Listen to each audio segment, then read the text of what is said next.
দ্বন্দ্বের পেছনের কারণটা আসলে কি সেটা মোটামুটি একটা পরিষ্কার জায়গায় আমরা এসেছি। আজকে হাসনাত আব্দুল্লাহ একটা কথা বলেছেন যে যারা নাকি আমাদের সিনিয়র প্রজন্ম তারা তরুণদের ভাষা বুঝতে পারছে না, তরুণদেরকে বুঝতে হবে। আপনি কি মনে করেন যে কামাল ভাই সহ আপনি কিংবা সরকারে যারা সিনিয়ররা আছেন তারা আসলেই তরুণদের ভাষা পড়তে পারছেন না? এটা তো আসলে জেনারেলাইজ করার কোনো সুযোগ নাই। তিনি কি অর্থে বলেছেন আমি জানি না, কোন প্রেক্ষাপটে বলেছেন। আমরা নৃবিজ্ঞানীরা বিশ্বাস করি কোনো কিছু জেনারেলাইজ করার কিছু নাই। প্রবীণদের মধ্যে অনেকেই আছে এক একজন তরুণদের চেয়েও তরুণ। বয়স দিয়ে তো আসলে তারুণ্য না।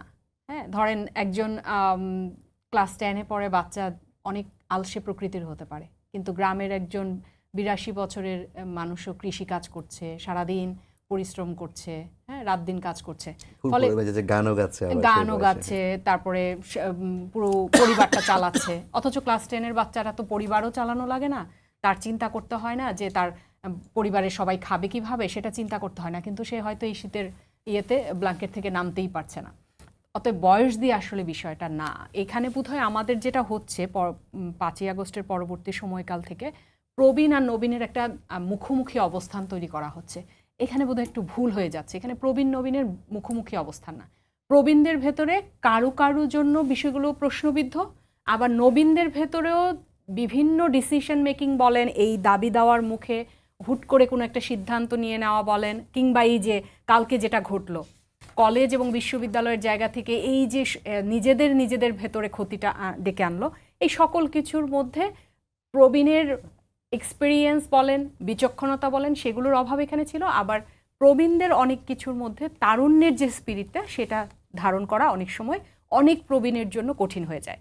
কিন্তু প্রবীণরা তরুণদের ধরতেই পারে না, তাহলে প্রবীণরা দেশ চালাচ্ছে না। কথা বলেছেন যে সিনিয়রদের অভিজ্ঞতা তারুণ্যের শক্তি মিলিয়ে আমাদেরকে এগিয়ে যেতে হবে। একদম সেটাই হওয়া উচিত স্পিরিট, সেটা তরুণদেরও হওয়া উচিত, আবার প্রবীণদের ক্ষেত্রেও নবীনদেরকে আনা উচিত। কিন্তু এটাও সত্য, আমি কামাল ভাইয়ের সাথে একমত, আমাকে তো যে কোনো একটা দায়িত্ব নিতে হলে আমার মিনিমাম গ্র্যাজুয়েশনটা বা যেটাই হোক আমার পড়াশোনাটা শেষ করতে হবে। এখন একটা কনসেপ্ট দাঁড়িয়ে গেছে তরুণদের ভেতরে, ছাত্রদের ভেতরে, কিছু হলেই পলিটিক্যালি মুভ করতে হবে। কিন্তু তার তো এখন সময় আসেনি পলিটিক্যাল মুভ করা। যেটা করার দরকার ছিল সেটা সে করেছে। এখন তার পড়ার টেবিলে ফেরার সময়, এখন তার ক্লাসরুমে যাবার সময়, এখন তার বোঝা উচিত যে সে কিভাবে দেশ গড়ার কাজে বা নিজের জীবন কিভাবে গড়বে। এবং আরেকটা বিষয় আমার কাছে মনে হয় যে এখনের তারুণ্য, তারা রাজনীতিমুখী করতে চাচ্ছে, তারা রাজনৈতিক দল গঠন করতে চাচ্ছে, সেটা কিছু সংখ্যক তারুণ্য, কিন্তু বাকি তরুণরা কিন্তু এখানে নাই। কোথায় আছে? তারা কোথাও নাই আসলে, তারা ব্ল্যাঙ্ক হয়ে আছে। এই ব্ল্যাঙ্ক জায়গা থেকে তরুণদেরকে বের করতে হবে। তারা রাজনীতিতে ওই যারা স্টার রাজনীতিবিদ হয়ে গেছে তাদের মতো করে তারা হয়তো ভাবছে না। তাদের জীবন গঠনের জন্য তাদের একটা ডিগ্রি দরকার, যেহেতু আমরা এখন ডিগ্রি সর্বস্ব, সার্টিফিকেট সর্বস্ব। আমরা দেখছি কলেজ না বিশ্ববিদ্যালয় এই নিয়ে হইচই হচ্ছে, তিতুমির কলেজ বিশ্ববিদ্যালয় করে ফেলতে হবে, কারণ বিশ্ববিদ্যালয় হলেই কি হয়ে যাবে, সার্টিফিকেটে বিশ্ববিদ্যালয় লেখা থাকবে, তো এটা নিয়ে সে বিদেশ যাবে তো নাকি? তো বিদেশ যদি যায়, বিদেশে তো এই বিশ্ববিদ্যালয় আর ইউনিভার্সিটি কলেজের মধ্যে তফাতেই ওনারা বুঝবেন না। বিকজ ওই যে ভাই যেটা বললেন, অনেক বড় বড় বিশ্ববিদ্যালয়কে স্কুল বলা হয়। তো সেখানে এই কিসের জন্য এই মান নিয়ে, এই নাম নিয়ে এত আয়োজন চলছে?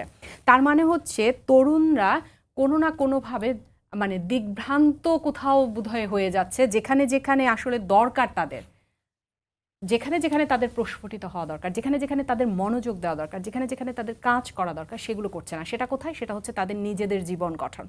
এবং এই নিজেদের জীবন গঠনে কিন্তু সে স্কুলে পড়ে না কলেজে পড়ে, তাদের কিচ্ছু আসে যায় না এই গ্লোবাল ওয়ার্ল্ডে, মানে গ্লোবাল ভিলেজের মধ্যে। কেন?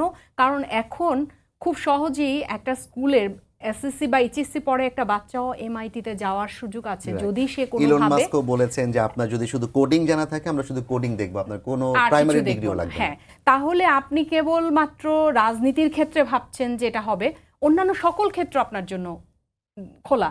কিন্তু তরুণরা কিন্তু ওই অন্যান্য সকল কিছুতে ব্লাইন্ড হয়ে, মানে একেবারেই ব্ল্যাঙ্ক হয়ে আছে। এটা আমাকে ভাবাচ্ছে।